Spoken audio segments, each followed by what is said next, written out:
இடம்பொருள் நேயர்களுக்கு வணக்கம். ஸோ இன்னைக்கு வந்து பார்த்தீங்க அப்படின்னா இப்போ மகாநதி சீரியல் முழுக்க முழுக்க காதல் காதல் காதல் காதல் காதல் காதல் காதல் அப்படி மட்டும்தான் ஓடிட்டு இருந்துச்சு. பெருசாக கதையில் ஒரு முன்னேற்றமோ இல்லை விஷயங்கள்லாம் இல்லை.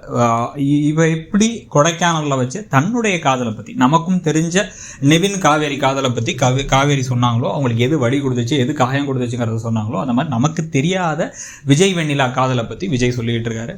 ஸோ இப்போ அவங்களுடைய வீட்டுக்கே அந்த பந்தால் அடித்தவங்களுக்கு தலை வீங்கினதுக்கப்புறம் நேராக உள்ளார போகிறாரு. உள்ளார பொண்ணை நமக்கே காவேரியாக நடிக்கிற லட்சுமி பிரியாவை ரொம்ப அமைதியாக சாதுவாக ஒரு பொண்ணாக பார்க்க வித்தியாசமாக தான் இருக்குது. அவங்களுடைய கேரக்டர் அப்படியே வேற மாதிரி காமிச்சு அவங்க தாவணியில் பாவமாக நின்றுட்டு இருக்க.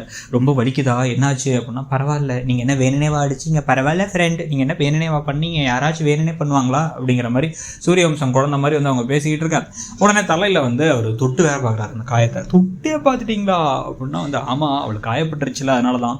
உன்னை யாராச்சும் தலையில் இந்த மாதிரி அடிச்சா என்ன பண்ணியிருப்பேன் அப்படின்னா அவ்வளோதான், அடிச்சு அவன் தலையை உடச்சி எடுத்துருப்பேன் அப்படின்னு இவங்க பேச, அவள் அப்படிலாம் பண்ணாமல் பாவமாக என்கிட்ட பரவாயில்ல ஃப்ரெண்டுன்னு சொல்லிட்டா.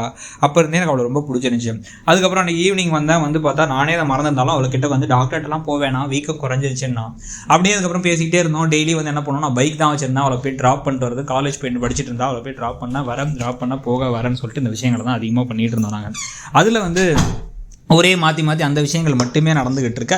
இப்போ வேற என்ன தான் நடந்துச்சு, ஒரு முன்னேற்றம் வரலையா, காதலை சொல்லலையா, மனசை ஒருத்தருக்கு பிடிச்சிருக்குங்கிறத சொல்லலையா அப்படின்னா, ஒரு நாள் அவள் பிறந்த நாளுக்கு அப்போ தான் நான் சொல்லணும்.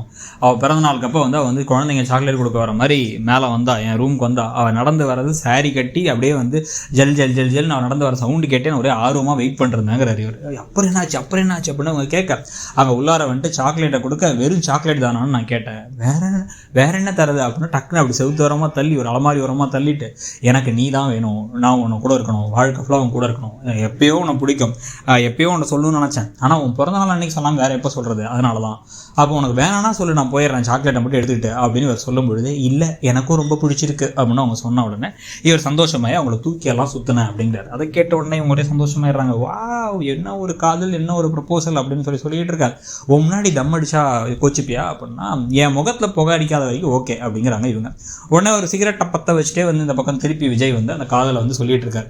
திருப்பி நிறைய ஊர் சுற்றுவோம், அங்கே போவோம், இங்கே வருவோம், வீட்டுக்கே தெரியாது, தெரிய வராமலே இருப்போம், டெய்லி பிக்கப் பண்ணுவோம். பிக்கப் பண்ணிட்டு பார்த்தா ஊர் ஊராக சுற்றிட்டு பைக்கில் என் பின்னாடி இறுக்கி கட்டி பிடிச்சிட்டு உட்காந்துருக்கும் பொழுது ஏதோ பூ குவியலே, ஒரு பூ மூட்டையே எனக்கு கட்டி பிடிச்ச மாதிரி இருக்கும். அப்படி இருக்கும் அவள் கூட வாழ்ந்தது எல்லாமே. அவகிட்ட எனக்கு ரொம்ப பிடிச்சது என்னென்னா, எதிர்த்து பேச மாட்டா, ரொம்ப பொதுசார். இதெல்லாம் ரொம்ப அநியாயங்க, இதெல்லாம் ஒரு காரணமாங்க அப்படிங்கிற மாதிரி தான் இருந்துச்சுன்னு வச்சுக்கோங்க. ஆனால் என்ன ஒரு விஷயமா இருந்தாலும் நான் தப்பே பண்ணி அவளுக்கு ஒத்து வரலன்னா கூட அதை புரிய வைக்கிறது அப்படியே காமாக பேசி பதுசாக எனக்கு புரிய வைப்பா அப்படின்னு சொல்ல இவங்க கற்பனை பண்ணிக்கிட்டே இருக்காங்க. ஒன்றா அவங்க ஊர் சுற்றுறது, பைக்கில் போகிறது, அவங்க சண்டை போடுறது, சண்டையே போட்டதில்லைன்னா சண்டை போடாமல் அப்படியே கொஞ்சிக்கிட்டே இருக்கிறதுன்னு எல்லா விஷயத்தையும் கற்பனை பண்ணிகிட்டு இருக்காங்க காவேரி. அதோட இன்னைக்கு எபிசோட் முடியுது. ஸோ இன்னைக்கு எபிசோடை பற்றியும் இந்த காதல் கதையை பற்றியும் கருத்து என்னங்கிறத சொல்லுங்கள். தேங்க்யூ. இடம்பொருள் நேயர்களுக்கு